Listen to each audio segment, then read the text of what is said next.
La historia de las matemáticas.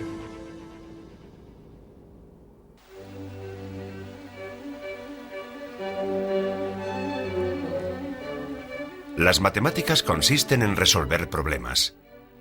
Y son los grandes problemas por resolver los que mantienen con vida a las matemáticas. En el verano del año 1900, el Congreso Internacional de las Matemáticas se celebró aquí, en París, en la Sorbona. Fue un evento bastante caótico, al que no ayudó nada el calor bochornoso de agosto, pero que será recordado como uno de los mejores congresos de todos los tiempos, gracias a una conferencia realizada por el prometedor David Hilbert. Hilbert, un joven matemático alemán, valientemente expuso lo que él creía que eran los 23 problemas matemáticos por resolver más importantes. Lo que él quería era establecer una lista de asuntos pendientes de las matemáticas del siglo XX, y lo hizo con éxito. Estos problemas de Hilbert definirían las matemáticas de la era moderna. De aquellos que intentaron resolver estos problemas de Hilbert, algunos experimentaron un éxito tremendo, mientras que otros sufrieron estrepitosos fracasos. Hacia el infinito y más allá.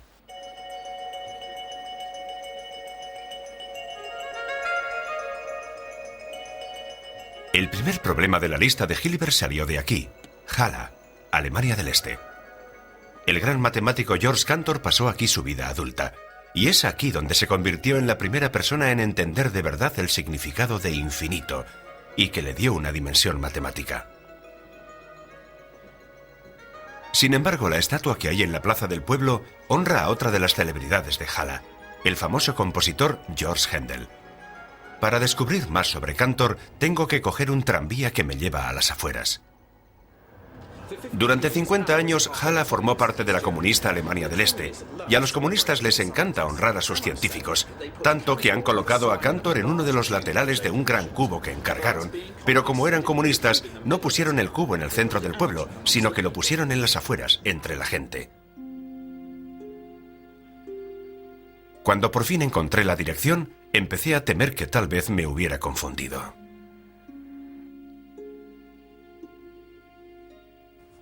Tengo que decir que este lugar no es el más apropiado para colocar la estatua de un matemático.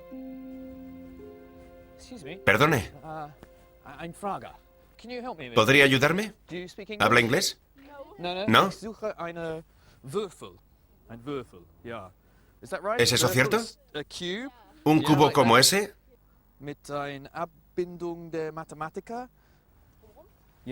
¿Que vaya por allí? Ah, allí está.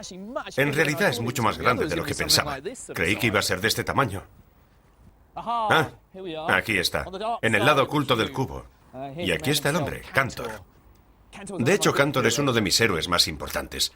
Creo que si tuviera que elegir algunos teoremas que me gustaría demostrar, creo que un par de los que demostró Cantor estarían en mi lista top 10. Y eso es porque antes que Cantor, nadie había entendido bien el concepto de infinito. Era un tema peliagudo que no parecía llegar a ninguna parte, pero Cantor demostró que la noción de infinito era perfectamente entendible. De hecho, no había solo un infinito, sino muchos infinitos. En primer lugar, Cantor cogió los números 1, 2, 3, 4 y en adelante, y se le ocurrió compararlos con un conjunto más pequeño, como 10, 20, 30, 40... Lo que demostró es que esos dos conjuntos de números infinitos tenían el mismo tamaño porque podemos emparejarlos, el 1 con el 10, el 2 con el 20, el 3 con el 30 y así en adelante. Por lo que ambos infinitos tenían el mismo tamaño. Pero ¿qué pasa con las fracciones? No hay que olvidar que entre dos números enteros cualesquiera hay infinitas fracciones. Así que seguramente el infinito de las fracciones es mayor que el infinito de los números enteros.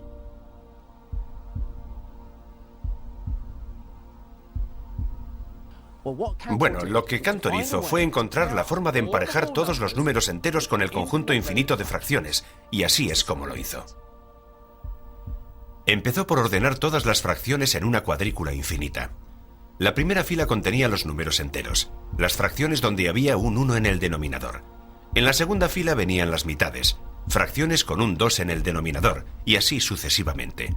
Todas las fracciones tenían su posición en la cuadrícula. ¿Dónde están los 2/3? En la segunda columna, tercera fila. Ahora imagínense una línea que serpentea en diagonal por todas las fracciones. Si enderezamos esa línea, podemos hacer coincidir cada fracción con uno de los números enteros. Eso significa que el infinito de las fracciones es del mismo tipo que el infinito de los números enteros. Entonces puede que todos los infinitos tengan el mismo tamaño. Pues ahora viene la parte verdaderamente emocionante, porque Cantor ahora estudiaba el conjunto de todos los números decimales infinitos y demostró que tenían un infinito mayor, porque de cualquier forma que se ordenaran los decimales infinitos, Cantor encontraba un astuto argumento para demostrar cómo construir un nuevo número decimal que faltara en la lista. De pronto el concepto de infinito se abría. Hay diferentes infinitos, algunos más grandes que otros. Fue un momento muy emocionante, ya que era como cuando el ser humano empezaba a entender y a contar cosas. Pero ahora las estaba contando de una manera diferente. Estaba contando infinitos. Se había abierto una puerta y ante nosotros surgían unas nuevas matemáticas. Pero eso nunca ayudó mucho a Cantor. Fui al cementerio de Halle, donde está enterrado Cantor, y donde había quedado con el profesor Joe Dowen. Él amablemente iba a hacer las conexiones entre las matemáticas de Cantor y su vida. Él era maníaco depresivo, y una de sus primeras crisis grandes fue en 1884. Pero con el cambio de siglo, las recaídas en esta enfermedad mental se hicieron cada vez más y más frecuentes. Mucha gente ha dado a entender que su enfermedad mental estaba relacionada con la naturaleza tan abstracta de las matemáticas con las que él trabajaba. Bueno, él estaba lidiando con la enfermedad, así que... ¿Pero puede que haya alguna conexión? Hay que decir que cuando empiezas a estudiar el infinito, a mí me satisfacen sus explicaciones, pero a medida que lo va complicando más y más, tengo que decir que me empiezo a poner nervioso. Es como... ¿qué pasa aquí? ¿A dónde quiere llegar? No llegaba muy lejos. Cantor acababa siempre por ingresar aquí, en el sanatorio de la universidad. No existía tratamiento para los maníaco-depresivos o para la paranoia que a menudo acompañaba a sus crisis. Aún así, la clínica era un buen lugar donde estar cómodo y tranquilo y donde Cantor encontraba la fortaleza mental para continuar con sus estudios del infinito. Otros matemáticos estaban molestos por las paradojas que provocaban los trabajos de Cantor. Curiosamente, eso era lo único que a Cantor no le preocupaba. A él nunca le molestaron las paradojas del infinito, como les molestaban a los demás, porque Cantor creía que... Muy bien, hay ciertas cosas que he sido capaz de demostrar y que podemos establecer con una total certeza matemática, y después está el infinito absoluto, que solo reside en Dios. Él puede entenderlo todo. Sigue existiendo esa paradoja final que a nosotros no nos está permitido entender, pero que Dios sí entiende. Pero había un problema que Cantor no podía dejar en manos del Todopoderoso. Un problema con el que estuvo luchando el resto de su vida y que acabó llamándose la hipótesis del continuo. ¿Existe un infinito entre el infinito más pequeño de los números enteros y el infinito más grande de los números decimales? El trabajo de Cantor no gustaba a muchos de sus contemporáneos, pero había un matemático francés que le defendió, argumentando que las nuevas matemáticas de Cantor acerca del infinito eran preciosas, aunque fueran producto de su patología. Afortunadamente, este individuo era el matemático más famoso y respetado de la época. Cuando un político francés le preguntó a Bertrand Russell quién creía que era el personaje más importante que había surgido en Francia, él contestó sin dudar que Poincaré. El político expresó su sorpresa por haber elegido al primer ministro Raymond Poincaré, por encima de Napoleón o Balzac. Russell contestó que no se refería a Raymond Poincaré, sino a su primo, el matemático Henri Poincaré. Henri Poincaré pasó gran parte de su vida en París, la ciudad que amaba a pesar de su clima incierto. En las últimas décadas del siglo XIX, París era el centro mundial de las matemáticas y Poincaré se convirtió en su luz de guía. Álgebra, geometría, análisis, era bueno en todo. Su trabajo desembocó en todo tipo de aplicaciones, desde encontrar tu situación estando bajo tierra a nuevas formas de predecir el tiempo. Poincaré era muy estricto acerca de su rutina de trabajo. 2 horas de trabajo por la mañana y 2 horas de trabajo al comienzo de la noche. Y era entre esos 2 periodos donde dejaba que su subconsciente trabajase en la solución de problemas. Recuerdo una ocasión cuando tuvo un momento de inspiración totalmente inesperado mientras se estaba subiendo a un autobús. Y ese momento de inspiración enseguida se convirtió en un éxito. En el año 1885, el rey Óscar II de Suecia y Noruega ofreció un premio de 2.500 coronas a cualquiera que pudiera establecer matemáticamente y de una vez por todas si el sistema solar seguiría girando en el sentido de las agujas del reloj o si de pronto podía cambiar de dirección. Si el sistema solar tuviera solo 2 planetas, entonces Newton ya había demostrado que sus órbitas serían estables. Esos 2 cuerpos viajarían alrededor formando una elipse y girando sobre sí mismos, pero si se añadía un tercer cuerpo como la Tierra, la Luna y el Sol, la pregunta de si sus órbitas serían estables o no dejaba sin respuesta al mismísimo Newton. El problema es que ahora había unas 18 variables diferentes, como las coordenadas exactas de cada cuerpo y su velocidad en sus respectivas direcciones, así que la ecuación era muy difícil de resolver. Pero Poincaré hizo un importante progreso para resolverlo. Poincaré simplificó el problema haciendo sucesivas aproximaciones de las órbitas que él creía que no afectarían significativamente al resultado final. Aunque no pudo resolver el problema en su totalidad, sus ideas fueron lo suficientemente sofisticadas para ganar el premio. Desarrolló ese estupendo arsenal de técnicas matemáticas para intentar resolverlo.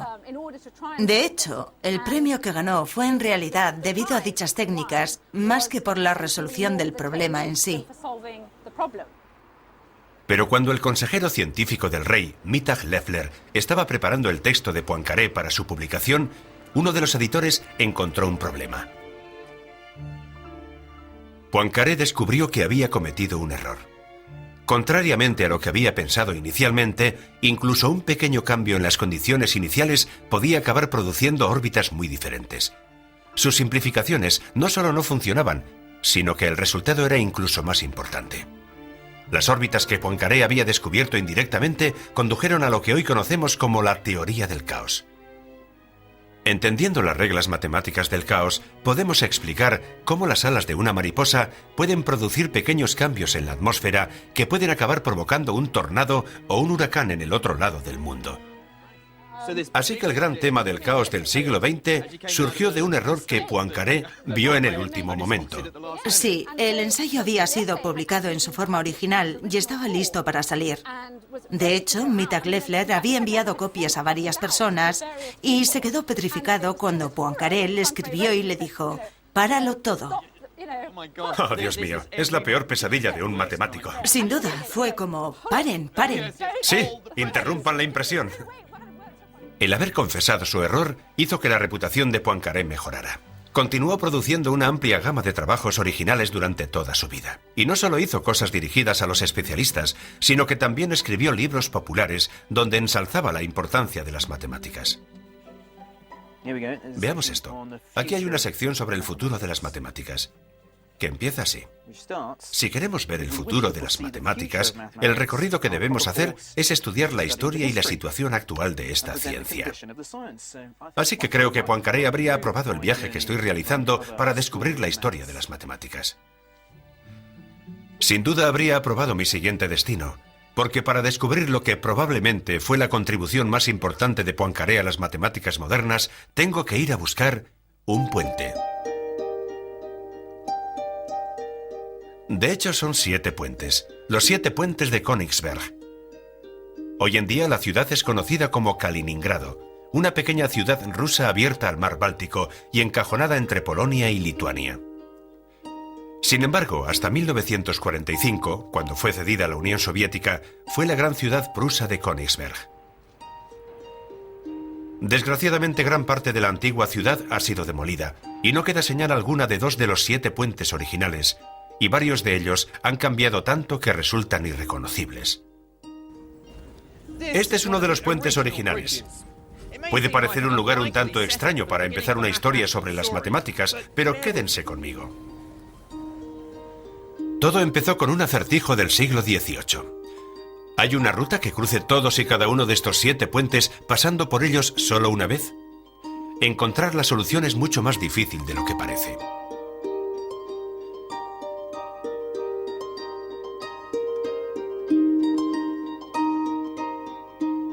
Finalmente fue resuelto por el gran matemático Leonhard Euler, quien en 1735 demostró que no era posible. No podía haber una ruta que no pasara al menos por uno de los puentes 2 veces. Resolvió el problema dando un salto conceptual. Se dio cuenta de que realmente no importaba la distancia que había entre estos puentes. Lo que realmente importaba era cómo estos puentes estaban conectados. Este es un problema de una nueva geometría de posición. Un problema de topología. Muchos de nosotros utilizamos la topología todos los días. Prácticamente todos los planos de metro del mundo están diseñados siguiendo los principios topológicos. No importa a qué distancia están unas estaciones de otras, sino cómo están conectadas. En Kaliningrado no hay metro, pero sí lo hay en la ciudad rusa más cercana, San Petersburgo. La topología de este mapa es bastante sencilla, pero tengo un problema con el ruso. ¿Me puede decir dónde...? ¿Qué problema tiene? Me gustaría saber qué estación era esta. Lo estaba leyendo al revés. Aunque la topología tiene su origen en los puentes de Königsberg, estaba en manos de Poincaré que el tema evolucionara hasta una nueva y poderosa manera de apreciar las formas. Algunas personas se refieren a la topología como la geometría doblada, porque en la topología, 2 formas son iguales si puedes que una se parezca a la otra doblándola o modificándola, pero sin cortarla. Por ejemplo, si yo cojo una pelota de fútbol o de rugby, topológicamente son iguales, porque una puede convertirse en la otra. De modo parecido, un rosco de pan y una taza de té son iguales, porque puede transfigurarse la una en la otra. Incluso formas más complejas se pueden transformar y simplificar desde el punto de vista topológico. Pero no hay manera de seguir deformando el rosco hasta convertirlo en una pelota. El agujero que tiene en el medio hace que estas 2 formas sean topológicamente diferentes. Poincaré conocía todas las superficies topológicamente bidimensionales posibles, pero en 1904 descubrió un nuevo problema topológico que no podía resolver. Imaginemos un universo plano de 2 dimensiones. Poincaré descubrió todas las formas posibles que pudiera tener ese universo. Podría ser un círculo, un rosco con un agujero, 2 agujeros o más agujeros, pero vivimos en un universo tridimensional. Así que, ¿cuáles podrían ser las formas posibles de ese universo? Ese problema se conoce como la conjetura de Poincaré. Fue por fin resuelto en el año 2008, aquí en San Petersburgo, gracias a un matemático ruso llamado Grisha Perelman. Su demostración es muy difícil de entender, incluso para un matemático.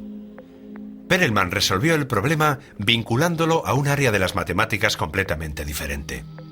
Para entender las formas, observó la dinámica del modo en que las cosas fluyen sobre dichas formas. El resultado fue una descripción de todas las maneras posibles en que un espacio tridimensional podía extenderse hasta dimensiones mayores. Me preguntaba si él mismo podría ayudarnos a desentrañar esta demostración tan intrincada, pero me han dicho que encontrar a Perelman es casi tan difícil como entender la solución. El estereotipo clásico de un matemático es un científico loco y excéntrico, pero creo que eso es un poco injusto. La mayoría de mis colegas son perfectamente normales. Bueno, lo bastante. Pero cuando se trata de Perelman no hay duda de que tiene un carácter bastante extraño. Ha recibido premios y ofertas de cátedras en distinguidas universidades occidentales, pero las ha rechazado todas. Parece ser que recientemente ha abandonado las matemáticas por completo y se ha retirado a vivir casi como un ermitaño en esta modesta casa del Estado en compañía de su madre. No quiere hablar con los medios de comunicación, pero pensé que quizá quisiera hablar conmigo de matemático a matemático. Me equivoqué. Bueno, es interesante. Creo que ha desconectado el timbre. Probablemente demasiados periodistas han estado llamando a su timbre. He llamado al de un vecino y sí funcionaba, pero el suyo no. De alguna manera creo que son sus trabajos, sus matemáticas, las que hablan por sí mismas. No necesito conocer al matemático. Y en esta era del gran hermano y el gran dinero, creo que es muy noble que él disfrute demostrando teoremas y renunciando a los premios.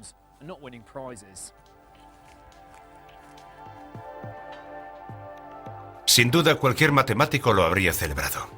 Pero por resolver cualquiera de sus 23 problemas, David Hilbert no ofreció ningún premio o recompensa más allá de la admiración de otros matemáticos. Cuando planteó los problemas en París en el año 1900, el propio Hilbert era ya una estrella de las matemáticas, pero fue en Göttingen, en Alemania del Norte, donde de verdad brilló. Con diferencia fue el matemático más carismático de su época. Es evidente que todo aquel que le conocía pensaba que era completamente maravilloso. Estudió la teoría de números y conectó toda la información. Un año después lo dejó por completo y revolucionó la teoría de las ecuaciones integrales. Siempre estaba cambiando y siempre estaba haciendo algo nuevo. No creo que haya nadie tan flexible y variado en sus estudios como era Hilbert. Todavía hoy en día se habla de su trabajo, y su nombre está unido a muchos términos matemáticos. Los matemáticos siguen utilizando el espacio Hilbert, la clasificación Hilbert, la desigualdad de Hilbert y varios teoremas más de Hilbert. Pero fueron sus primeros trabajos con ecuaciones lo que le hizo destacar como un matemático que tenía una nueva forma de pensar. Hilbert demostró que aunque hay un número infinito de ecuaciones, hay formas de dividirlas de manera que estén constituidas como un conjunto finito, como si fueran un edificio hecho con bloques. El elemento más llamativo de la demostración de Hilbert fue que no pudo construir ese conjunto finito, solo demostró que sí era posible que existiera. Alguien criticó que eso era teología y no matemáticas, pero en realidad pasaron por alto que lo que Hilbert estaba haciendo era crear un nuevo estilo de matemáticas, una visión más abstracta. Se puede demostrar que algo existe, aunque no puedas construirlo explícitamente. Es como decir: sé que tiene que haber una forma de ir de Göttingen a San Petersburgo, pero no sé decirte cómo se puede llegar hasta allí. Del mismo modo que desafiaba la ortodoxia matemática, a Hilbert le encantaba derribar los antiguos conceptos jerárquicos que existían acerca del universo en la Alemania de la época. Otros profesores se escandalizaban por ver a Hilbert yendo en bicicleta y bebiendo con sus alumnos. Le gustaba mucho la fiesta. ¿Sí? Sí. ¿Era un juerguista? Así me gustan los matemáticos. Sí. Le encantaba bailar con mujeres jóvenes. Le encantaba ligar. ¿En serio? Los matemáticos que conozco no es que sean muy ligones. Aún así, combinaba ese estilo de vida con un compromiso absoluto con las matemáticas. Hilbert era alguien que pensaba que cualquiera que tuviera talento para las matemáticas, un pingüino, una mujer o un hombre, negro, blanco o amarillo, no importaba. Debía dedicarse a las matemáticas y ser admirado. Las matemáticas hablan por sí solas. No importa si eres un pingüino. Si puedes demostrar la hipótesis de Riemann, no nos importa lo que seas. Para él, las matemáticas eran un lenguaje universal. Sí. Hilbert creía que este lenguaje era lo suficientemente poderoso como para desentrañar todas las verdades de las matemáticas. Una creencia que expuso en una entrevista de radio que dio sobre el futuro de las matemáticas el 8 de septiembre de 1930. En esa entrevista no tuvo ninguna duda en decir que los 23 problemas se resolverían pronto y que las matemáticas ocuparían un lugar indiscutible entre los fundamentos de la lógica. Él declaró que no existían problemas irresolubles, una creencia que mantenían los matemáticos desde los tiempos de la antigua Grecia. Acabó con un llamamiento: debemos saber y sabremos.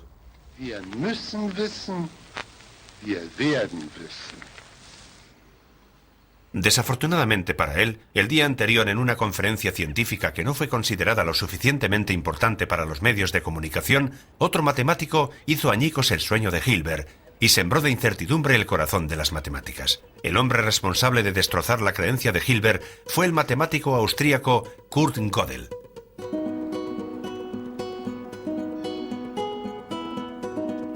Y todo empezó aquí, en Viena, donde incluso sus admiradores, que eran unos cuantos, admitían que Kurt Gödel era un poco raro. De niño era brillante, enfermizo y muy extraño. No podía parar de hacer preguntas, tanto que su familia le llamaba Herr Warum, el señor ¿por qué? Gödel vivió en Viena durante las décadas de los años 20 y 30, entre la caída del Imperio austrohúngaro y su anexión por parte de los nazis. Fue una época extraña, caótica y emocionante para vivir en la ciudad. Gödel estudió matemáticas en la Universidad de Viena, pero pasó la mayor parte del tiempo en los cafés, donde entre partidas de backgammon y billar tenía lugar la auténtica efervescencia intelectual del momento, protagonizada por un grupo muy influyente de filósofos y científicos llamado el Círculo de Viena. En sus discusiones, Kurt Gödel proclamaba una idea que revolucionó las matemáticas. Se puso a sí mismo un examen de matemáticas muy difícil. Quería resolver el segundo problema de Hilbert y encontrar una base lógica para todas las matemáticas, pero lo que descubrió le sorprendió incluso a él.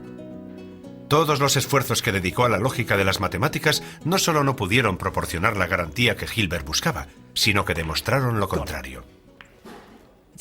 Ahí está, se llama el teorema de la incompletitud. Gödel demostró que en cualquier sistema lógico de las matemáticas habrá afirmaciones sobre números que serán ciertas, pero que no se pueden demostrar. Él empieza con una declaración. Esta afirmación no se puede demostrar. Esto todavía no es una afirmación matemática, pero utilizando un inteligente código basado en los números primos, Gödel pudo cambiar esa declaración hasta convertirla en una auténtica afirmación aritmética. Ahora bien, esas afirmaciones o son verdaderas o falsas. Agárrense a sus lógicos asientos mientras exploramos las posibilidades. Si la afirmación es falsa, significa que dicha afirmación se puede demostrar, y por lo tanto, la afirmación sería cierta, y eso es una contradicción, por lo que tendríamos que deducir que la afirmación debe ser cierta. En otras palabras, aquí tenemos una afirmación matemática que es cierta, pero que no se puede demostrar. La demostración de Gödel provocó una crisis en las matemáticas. ¿Qué pasaría si, por ejemplo, estuvieras trabajando en la conjetura de Goldbach o en la hipótesis de Riemann y éstas resultaran ser ciertas pero no demostrables? Esto también provocó una crisis en Gödel. En el otoño de 1934 sufrió la primera de una serie de crisis nerviosas y tuvo que ser internado en un sanatorio. Se salvó gracias al amor de una buena mujer. Adele Limbersky era una bailarina de un local nocturno.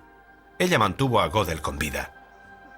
Un día ella y Gödel estaban caminando por estas escaleras y fueron atacados por unos matones nazis. Gödel no era judío, pero muchos de sus amigos en el Círculo de Viena sí lo eran. Adele acudió en su ayuda, pero eso solo fue un respiro fugaz para Gödel y sus matemáticas. Las matemáticas estaban a punto de morir en toda Austria y Alemania.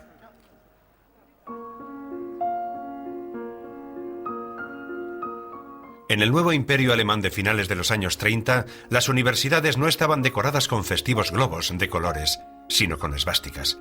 Los nazis aprobaron una ley que permitía el despido de cualquier funcionario del Estado que no fuera ario.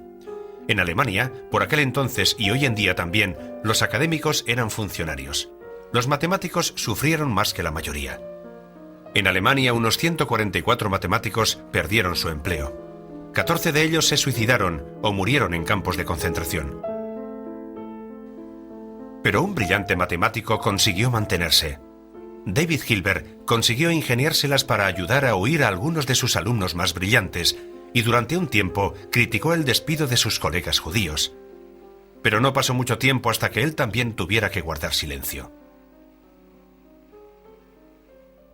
No está muy claro por qué él mismo no escapó o no protestó un poco más. Hacia el final de su vida cayó enfermo, así que puede que no tuviera el empuje necesario.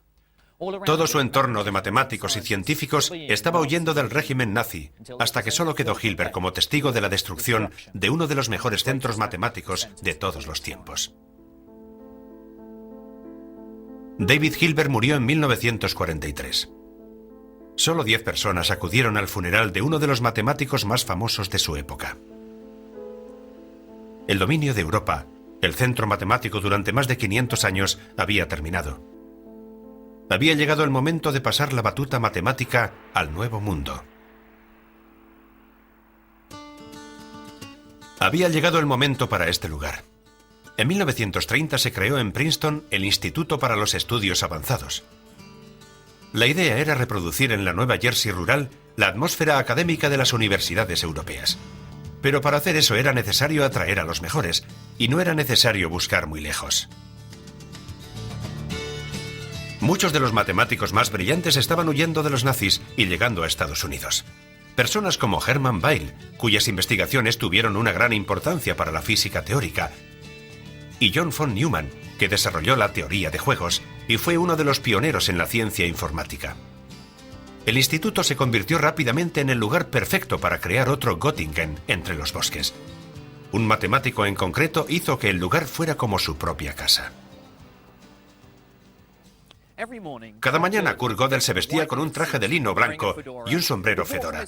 Caminaba desde su casa por toda la calle Mercer hasta el instituto y de camino se paraba aquí, en el número 112, para recoger a su mejor amigo, otro exiliado europeo, Albert Einstein. Pero ni siquiera el relajado ambiente de Princeton pudo ayudar a Gödel a escapar de sus demonios. Einstein siempre estaba riéndose. Describía a Princeton como una evasión al paraíso. Pero Gödel, mucho más joven que él, se fue transformando poco a poco en alguien solemne y pesimista. Lentamente su pesimismo se convirtió en paranoia y pasaba cada vez menos tiempo con sus compañeros matemáticos de Princeton. En su lugar prefería venir aquí, a la playa, estar cerca del océano, caminar solo y pensar en los trabajos del gran matemático alemán Leibniz. Pero Gödel se estaba hundiendo en su propio mundo interior. Paradójicamente, su influencia en las matemáticas americanas iba siendo cada vez más y más fuerte, y un joven matemático de la costa de Nueva Jersey aceptó encantado algunos de los retos que propuso.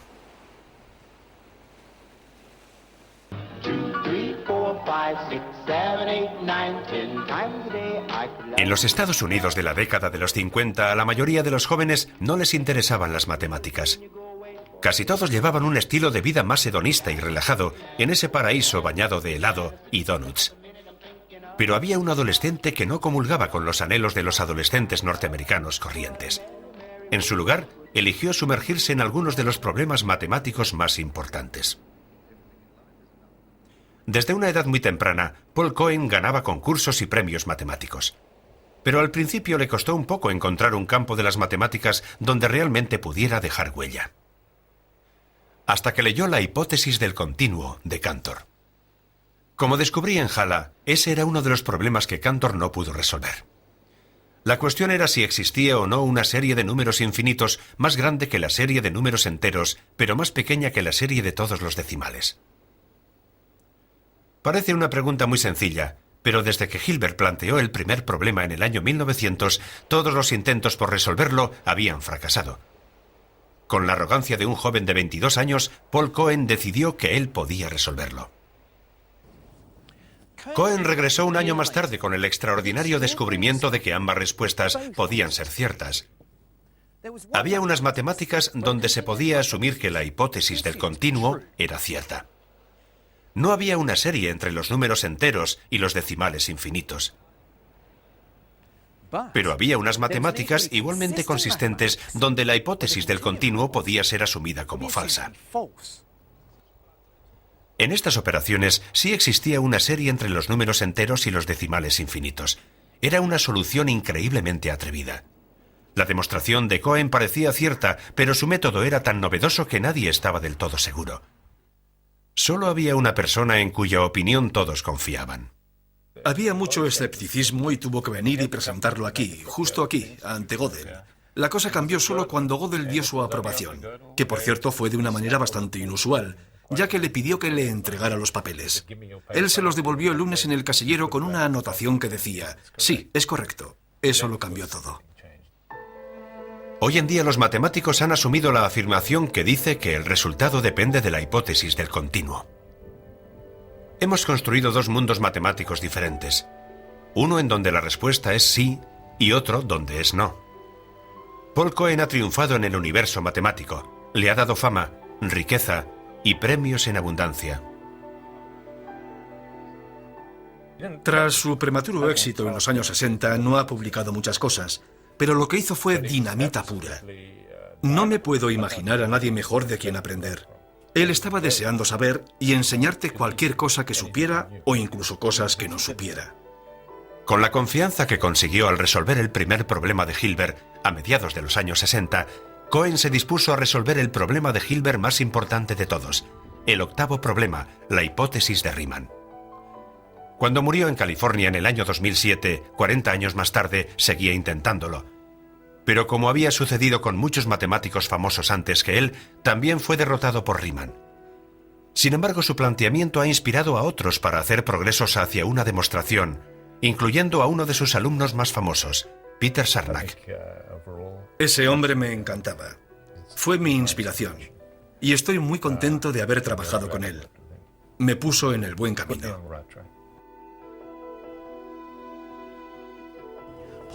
Paul Cohen es un buen ejemplo del éxito del sueño americano. Era la segunda generación de inmigrantes judíos y se convirtió en un catedrático norteamericano de primera fila. Pero yo no diría que sus matemáticas fueran un producto exclusivamente americano. Cohen estaba tan obsesionado con ese problema que lo hubiera solucionado fuese cual fuese su entorno. Paul Cohen lo tuvo todo relativamente fácil. Pero hubo otro gran matemático norteamericano de la década de los 60 que tuvo que luchar mucho más para provocar un impacto. Ni más ni menos porque era mujer. En la historia de las matemáticas, casi todos los buenos matemáticos han sido hombres. Pero ha habido algunas excepciones.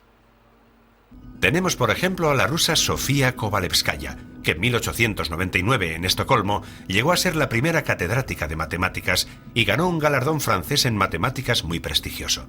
Y después, Emmy Noether, un algebrista con talento que huyó a Estados Unidos escapando de los nazis, pero que murió antes de descubrir todo su potencial. Y luego estaba la mujer por la que estoy cruzando los Estados Unidos, Julia Robinson, la primera mujer en ser elegida presidente de la Sociedad Norteamericana de Matemáticas.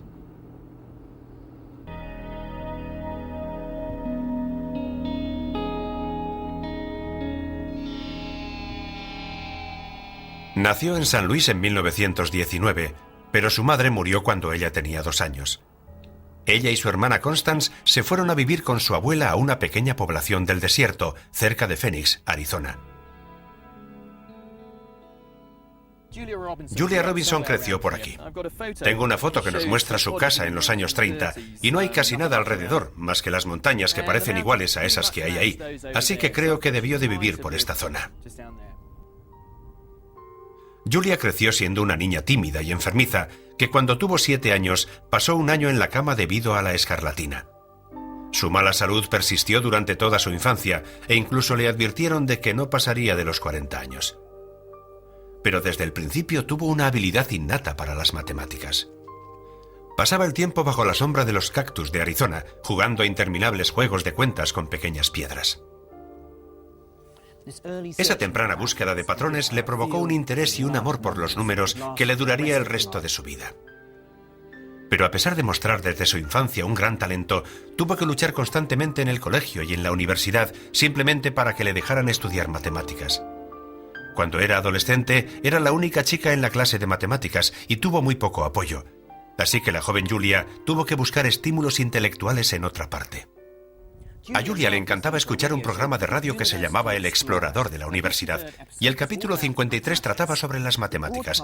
El presentador describía cómo había descubierto que, a pesar de su lenguaje esotérico y su misteriosa naturaleza, los matemáticos eran las criaturas más interesantes e inspiradoras.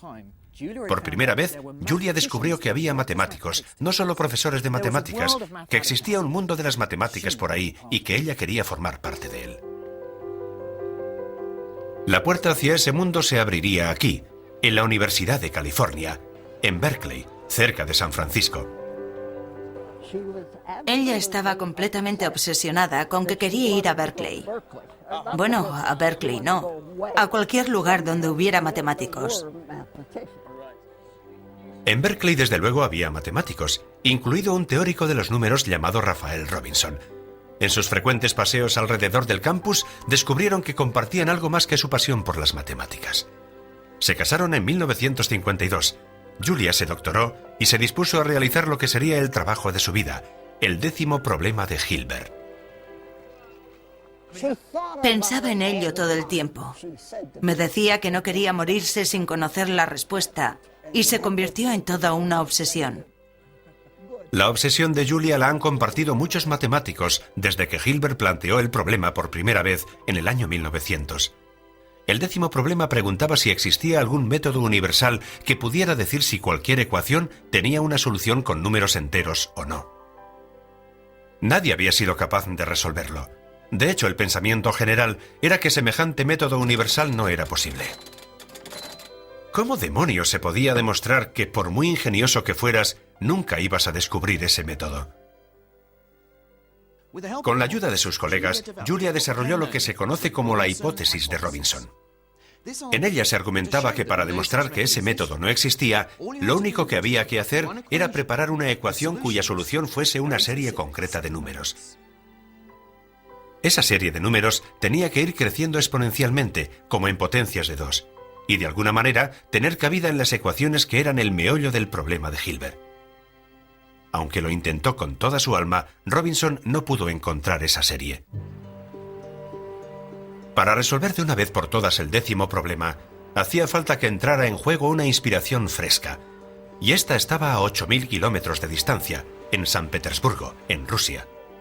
Desde que el gran Leonhard Euler se estableció aquí en el siglo XVIII, la ciudad ha sido famosa por sus matemáticas y sus matemáticos. Aquí, en el Instituto Stekloy, algunos de los matemáticos más brillantes del mundo han desarrollado sus teoremas y conjeturas. Esta mañana uno de ellos está impartiendo un seminario muy especial. Es difícil de entender, aunque hables ruso, y desgraciadamente yo no lo hablo. Pero hacia la mitad hacemos una pausa para descansar antes de la última hora. En los seminarios hay una especie de norma en donde el primer tercio es para todo el mundo, el segundo tercio es para los expertos y el último tercio es para el propio conferenciante. Y eso es lo que viene ahora. El ponente es Yuri Matyashevich y está explicando su último trabajo, que por supuesto es la hipótesis de Riemann. Cuando en 1965 era un joven y brillante graduado, el tutor de Yuri le sugirió que probara a resolver uno de los problemas de Hilbert, el que había preocupado tanto a Julia Robinson, el 10º. Era el momento cumbre de la Guerra Fría. Puede que Matyashevich tuviera éxito en el nombre de Rusia, donde Julia y sus compañeros matemáticos norteamericanos fracasaron. Al principio no me gustó el enfoque. El planteamiento me parecía un tanto extraño, artificial, pero tras un tiempo entendí que era bastante natural y después entendí que ella había tenido una idea estupenda e intenté desarrollarla un poco más. Y en enero de 1970 encontró la pieza fundamental de este rompecabezas. Vio cómo reproducir la famosa secuencia numérica Fibonacci utilizando ecuaciones que estaban en el meollo de los problemas de Hilbert. Trabajando sobre los estudios de Julia y sus colegas, resolvió el 10º problema. Solo tenía 22 años. A la primera persona a quien se lo quería decir era a la mujer a la que tanto debía. No me contestaron, así que pensé que se había perdido en el correo, algo bastante habitual en la era soviética. En California, Julia había oído rumores a través de la comunidad matemática de que el problema había sido resuelto y ella misma se puso en contacto con Yuri. Ella le dijo, solo tenía que esperar a que usted creciera para dar con la respuesta, porque ella había empezado a trabajar en 1948. Cuando Yuri era solo un bebé. Y él contestó dándole las gracias y diciéndole que el mérito era igualmente suyo.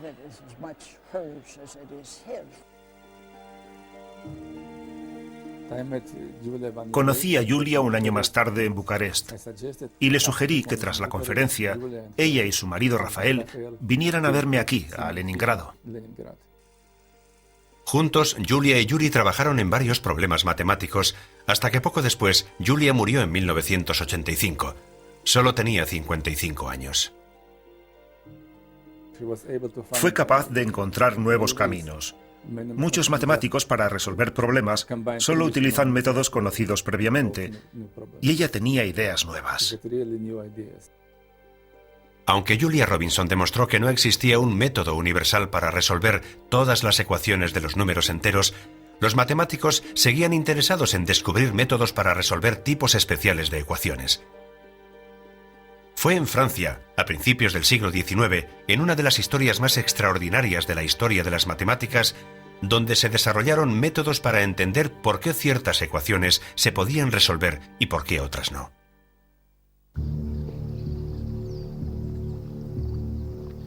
París, a primera hora de la mañana, 29 de mayo de 1832. Évariste Galois está a punto de luchar por su vida. Es el reinado del absolutista rey Borbón Carlos X, y Galois, como muchos jóvenes enfurecidos de París, es un revolucionario republicano. A diferencia del resto de sus camaradas, tiene otra pasión, las matemáticas. Acaba de pasar 4 meses en prisión y tras una misteriosa sucesión de amores no correspondidos, es retado a un duelo. Se había pasado la noche anterior en vela perfeccionando un lenguaje matemático que había desarrollado. Galois creía que las matemáticas no deberían ser el estudio de un número y su forma, sino el estudio de la estructura. Puede que siguiera pensando en sus matemáticas. Solo se disparó un disparo aquella mañana. Galois murió al día siguiente con solo 20 años. Fue una de las mayores pérdidas de las matemáticas. Hasta principios del siglo XX, Galois no fue completamente valorado y sus ideas llevadas a cabo.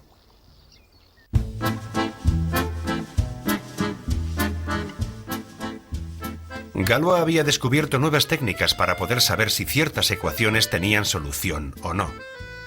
La simetría de algunos objetos geométricos parecía ser la llave. Su idea de utilizar la geometría para analizar las ecuaciones sería adoptada en los años 20 por otro matemático parisino, André Weil. Me interesaba mucho y en lo que al colegio respecta, tenía bastante éxito en todas las ramas. Y así fue. Tras estudiar en Alemania y en Francia, André se instaló en un apartamento de París, que compartía con su hermana más famosa, la escritora Simone Weil. Pero cuando estalló la Segunda Guerra Mundial, se vio inmerso en circunstancias muy diferentes. Eludió alistarse huyendo a Finlandia, donde casi fue ejecutado por ser un espía ruso. Cuando regresó a Francia fue encarcelado en Rouen, a la espera de juicio por deserción. En el juicio, el juez le dio a elegir, o 5 años en prisión o servir en una unidad de combate. Eligió alistarse en el ejército francés, una elección afortunada porque unos meses más tarde, cuando llegaron los alemanes, mataron a todos los reclusos. Weil solo pasó unos meses en prisión, pero ese tiempo fue crucial para sus matemáticas, porque ahí fue trabajando las ideas de Galois y desarrolló por primera vez la geometría algebraica, un nuevo lenguaje para entender las soluciones de las ecuaciones. Galois había demostrado cómo las nuevas estructuras matemáticas podían utilizarse para desvelar los secretos que se escondían en las ecuaciones. El trabajo de Weil le condujo hasta teoremas que se conectaban con la teoría de números, el álgebra, la geometría y la topología. Teoremas que constituyen uno de los grandes logros de las matemáticas modernas. Sin André Weil jamás habríamos oído hablar del hombre más extraño de la historia de las matemáticas, Nicolas Bourbaki.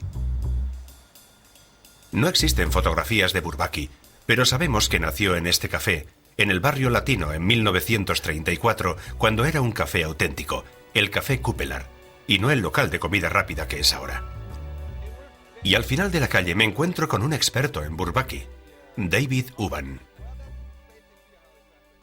He de decir que cuando era estudiante me asusté bastante cuando fui a la biblioteca y vi que este tipo, Bourbaki, había escrito tantos libros. Unos 30 o 40 en total, de análisis, geometría, de topología. Todo eran nuevos fundamentos. Prácticamente cualquiera que haya estudiado matemáticas en serio, en cualquier lugar del mundo en la década de los 50, 60 y 70, habrá leído a Nicolas Bourbaki. Y también he oído que solicitó ser miembro de la Sociedad Norteamericana de Matemáticas. En ese momento se le denegó. ¿En serio? Alegando que él no existía. Los americanos tenían razón. Nicolas Bourbaki no existía ni nunca lo ha hecho. De hecho, Bourbaki es el seudónimo que le dieron a un grupo de matemáticos franceses liderado por André Weil, que decidió escribir un informe coherente sobre las matemáticas del siglo XX. La mayoría de las veces, a los matemáticos les gusta firmar los teoremas con su nombre auténtico, pero los objetivos del proyecto del grupo Bourbaki superaban cualquier deseo de gloria personal. Tras la Segunda Guerra Mundial, el testigo de Bourbaki se cedió a la siguiente generación de matemáticos franceses y su miembro más brillante fue Alexander Grothendieck. Aquí, en el IES de París, el equivalente al Instituto Princeton para los estudios avanzados, Grothendieck celebró sus famosos seminarios en la década de los 50 y los 60.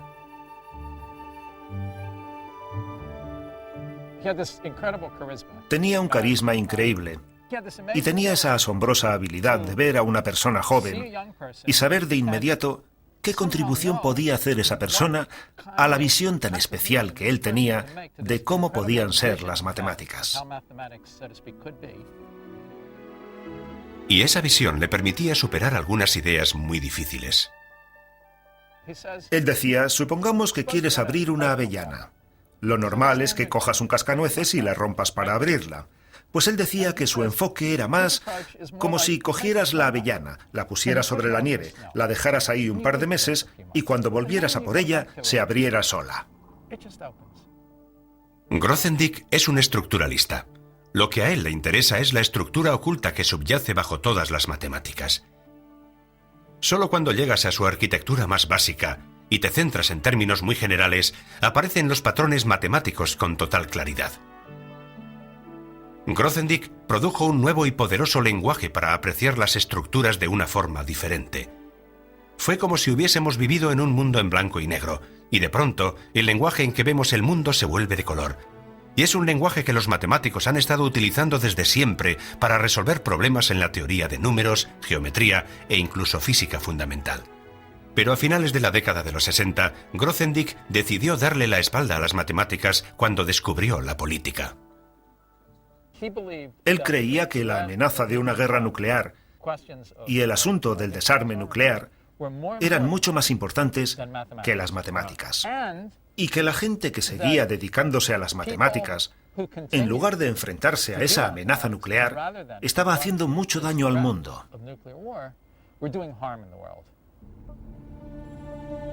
Grothendieck decidió abandonar París y mudarse al sur de Francia, donde se había criado. Estalló una revuelta protagonizada por radicales políticos, y luego tuvo una crisis nerviosa. Se mudó a los Pirineos y se volvió un ermitaño. Hoy en día ha perdido todo el contacto con sus viejos amigos y colegas matemáticos. Sin embargo, su legado y sus logros sitúan a Grothendieck junto a Cantor, Gödel y Hilbert como alguien que ha transformado el panorama matemático. Cambió todo el concepto de una manera fundamental. Ya nunca volveremos atrás. Desde luego es una figura muy importante del siglo XX.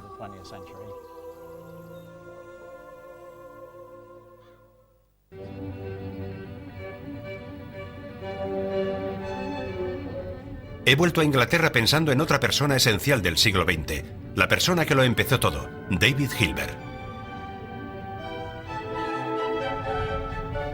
De los 23 problemas que Hilbert planteó a los matemáticos en el año 1900, la gran mayoría han sido resueltos. Sin embargo, hay una gran excepción, la hipótesis Riemann. El octavo problema de la lista de Hilbert sigue siendo el santo grial de las matemáticas. La conferencia de Hilbert inspiró a toda una generación de matemáticos para perseguir sus sueños. Esta mañana, en la ciudad donde crecí, yo mismo espero poder inspirar a otros.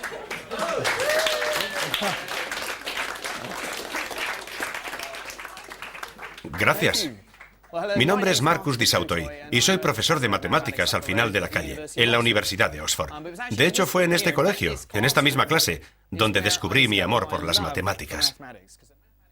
Y ese amor por las matemáticas que adquirí aquí en mi instituto me sigue motivando. Me encanta resolver problemas. Hay muchísimos problemas de los que podría hablar, pero he elegido hablarles de mi favorito. Creo que un matemático es un buscador de pautas, y eso es lo que en realidad intentan encontrar los matemáticos. Y cuando las encontramos, intentamos comprenderlas y estructurarlas, entender la lógica para explicar cómo funciona el mundo que nos rodea, y eso es en realidad el núcleo de la hipótesis Riemann.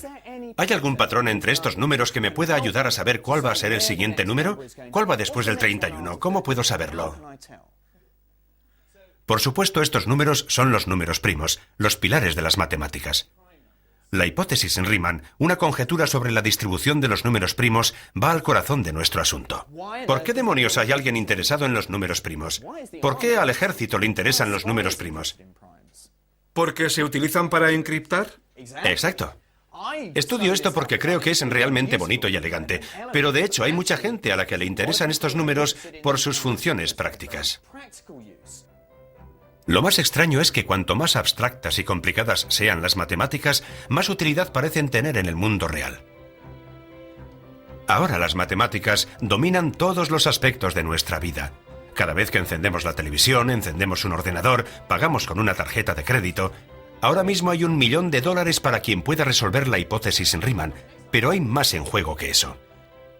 Cualquiera que demuestre este teorema será recordado para siempre. Estará en ese tablero, junto a todos esos matemáticos. Y eso será porque la hipótesis Riemann es la piedra angular de las matemáticas. Miles de teoremas dependen de que sea verdad. Muy pocos matemáticos creen que no sea cierta. Pero las matemáticas se basan en la demostración, y hasta que no podamos demostrarlo, seguirá existiendo la sombra de la duda. Las matemáticas han ido creciendo a partir de esa pasión para librarse de las dudas. Eso es lo que he aprendido en este viaje a través de la historia de las matemáticas. Matemáticos como Arquímedes, Al-Khwarizmi, Gauss y Grothendieck se sintieron atraídos por entender la manera precisa en que se comportaban los números y el espacio. Matemáticas en acción. Eso es precioso, sí, muy bonito. Utilizando el lenguaje de las matemáticas, nos han contado historias que están tan vivas hoy en día como cuando fueron contadas por primera vez. En el Mediterráneo descubrí los orígenes de la geometría. Los matemáticos y filósofos acudieron en masa a Alejandría animados por su sed de conocimiento y su búsqueda de la grandiosidad. En India conocimos otro descubrimiento sin el cual sería imposible imaginar la vida moderna. Y aquí estamos, en uno de los auténticos lugares santos del mundo de las matemáticas. Aquí arriba hay algunos números, y aquí está el nuevo número, el 0. En Oriente Medio me impresionó la invención del álgebra por parte de Al-Khwarizmi. Desarrolló una forma sistemática para poder analizar problemas en donde la solución pudiera cuadrar, fueran cuales fueran los números que se utilizaran.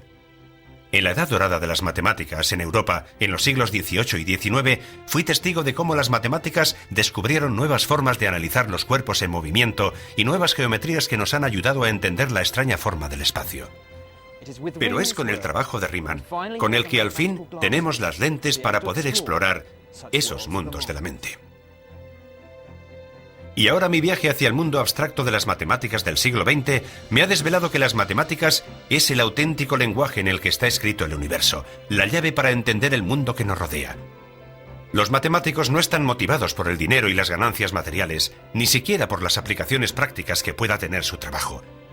Para nosotros, lo que importa es la gloria de poder dar solución a alguno de los grandes problemas sin resolver que han burlado a generaciones previas de matemáticos. Hilbert tenía razón. Son los problemas matemáticos sin resolver lo que se convierte en el tema principal que obsesiona a cada generación de matemáticos. A pesar de todas las cosas que hemos descubierto a lo largo de los últimos 7 milenios, sigue habiendo cosas que no entendemos. Y el lema de Hilbert, debemos saber y sabremos, es lo que motiva a los matemáticos.